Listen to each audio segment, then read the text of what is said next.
tout le monde est d'accord pour dire ça.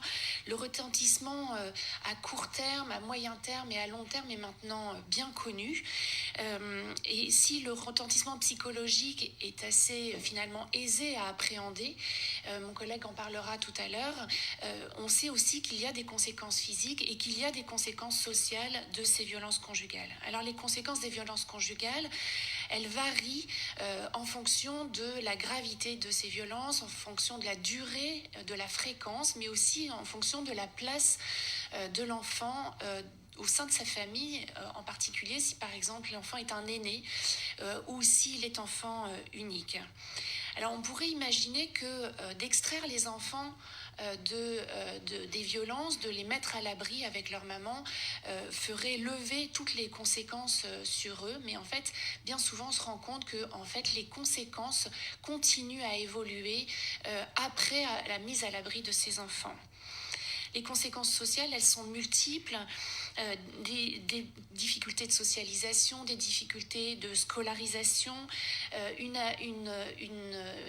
atteinte de leur vie affective au long cours, des jeunes qui vont pouvoir avoir des conduites à risque, des mises en danger. Et on sait que les adolescents qui ont été exposés ont un risque de mourir par accident 10 à 20 fois supérieur à la population générale. C'est aussi des enfants, des adolescents qui auront 6 à 15 fois plus de risques dans leur vie d'être de nouveau victimes à un autre moment de leur vie.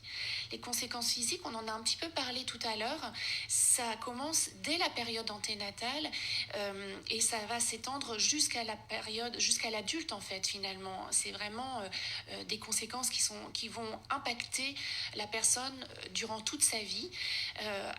En anténatal, des enfants qui peuvent avoir un retard de croissance intra-utérin, qui peuvent naître prématurément, qui peuvent naître dans un contexte de souffrance aiguë et qui peuvent même mourir in utero dans les cas extrêmes. À la naissance, les nouveau-nés, ils ont un double risque, c'est-à-dire qu'à la fois ils sont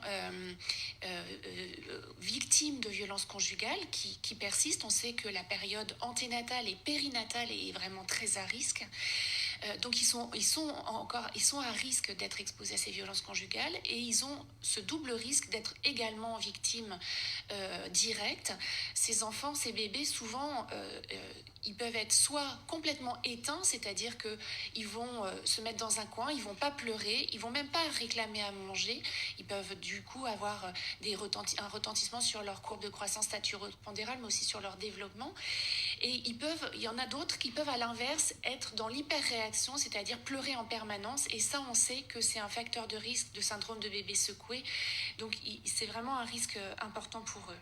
Chez l'enfant plus grand et chez l'adolescent, il y a des troubles somatiques qui peuvent apparaître, des douleurs diverses, des troubles cutanés au long cours, des troubles ORL à répétition, des retards de développement psychomoteur aussi, j'en ai parlé. Et puis, à l'âge adulte, on sait que les adultes qui ont été exposés aux violences conjugales quand ils étaient plus jeunes ont un risque psychiatrique et un risque d'addiction qui est 4 à 12 fois supérieur à la population générale. C'est aussi des personnes qui ont plus de risques de faire des pathologies cardiovasculaires, d'avoir un cancer.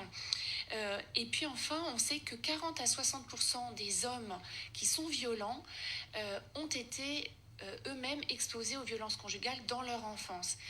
Et quand on essaye de réfléchir à la prévention qu'on veut essayer de porter et de l'action qu'on pourrait mener auprès des auteurs, je pense qu'on ne peut pas réfléchir à tout cela si on ne prend pas en charge les enfants à la base et qu'on ne les considère pas comme victimes. Et ça,